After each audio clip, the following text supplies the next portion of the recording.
Welcome, welcome. So AP of the day's been a little bit irregular recently. So I'm just jumping in to do one, get back on track a little bit. We're back in the Desert Highlands, which is, when I look at the categories for Path of Fire, the next thing I have somewhat incomplete. So I want to get these achievements done, basically. Essentially, I've got 3 left. 2 of them are related to the legendary Jinn bounty that spawns in that beautiful temple at the top of the waterfall to the south of the mountainous area. I've got 2 to do there. One is to just kill it and answer its riddles for 3 days. The other one is to kill it 3 times in a row without being hit by its barrels. Which I don't think for those 2 achievements they're really appropriate for a game of the day, an AP of the day, so you guys might not see that. And then the final one is this. So this might be the last you see of the Desert Highlands. I guess we'll see. It's called a family heirloom.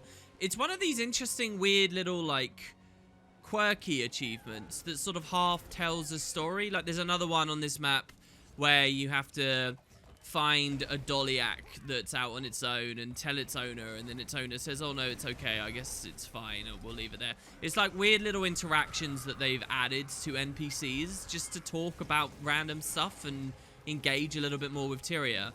Are also achievements to make people aware that that stuff exists. So it's kind of like, it's not really a challenge and it's not really like massive content in of itself, but it's using the achievements UI to tell people that there's stuff around. Like there's an added depth to these NPCs and interactables on the maps you might not know about. So in that way I kind of like them. In the other way I feel like, again, it's not, achievements isn't really what should be doing this in Guild Wars, but hey.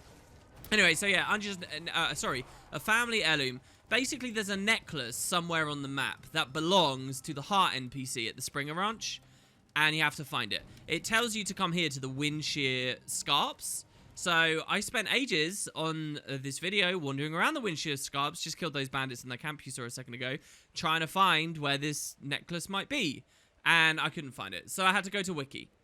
So, I mean, I really feel like that's a problem with the Desert Highland ones quite often. Most achievements I've gone for here, I've spent a longer time hunting and then ended up having to go on Wiki because I just can't find it. I guess broad region names just kind of weren't enough. I'd like more cardinal directions or something, maybe. Anyway, so Wiki told me to come to a Skelk camp on the very north of the map, which I don't see how this is the Windshear Scarps. But it's really far away of where I opened this video. But yeah, so I find some Skelk. There's an elite one here. Skelk are pretty squishy, as you guys probably know, which is why we kind of get to blow them up on our DPS firebrand here. But yeah, once you kill the Skelk, you can find there's an abandoned necklace. Sitting on the bed is a necklace with a name engraved on the back of it.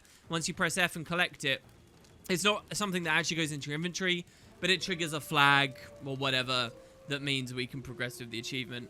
And yeah, I guess the idea is just for eagle-eyed players who explored that area, found all of those Skelk, you get that necklace. It doesn't tell us who the name, you know, who it belongs to, what the name is or anything.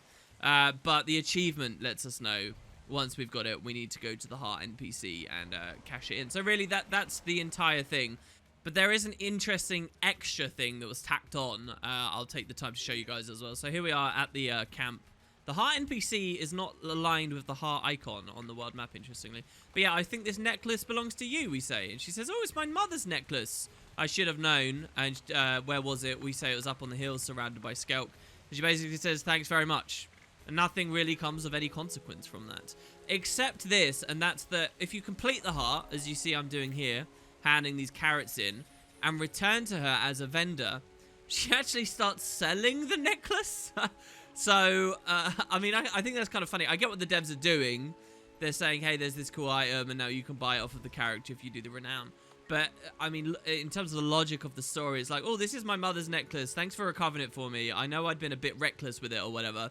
But here, now I'm just going to immediately sell it and try and turn a profit off of it. How cold-hearted are you, Unja? Disgusting. But I suppose she's just a kid, right? And she needs to get on by. But yeah, you'll see actually at the very bottom tab here. Right now on the footage, I'm getting distracted with the fact I don't own any Sunspear recipes, despite the fact I own all the skins. I'm wondering if it's worth spending the karma on. But the very bottom tab, you can buy an exotic amulet called Zunja's necklace. We get the woman's name there. A woman's name is engraved on the back of the pendant.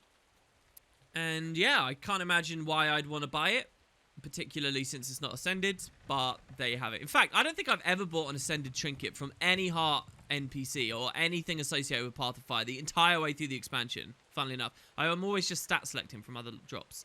Anyway, there you go, guys. I hope you enjoyed. I know it's a bit short and crappy, but that was the achievement. I want to keep logging them, so I'll see you next time.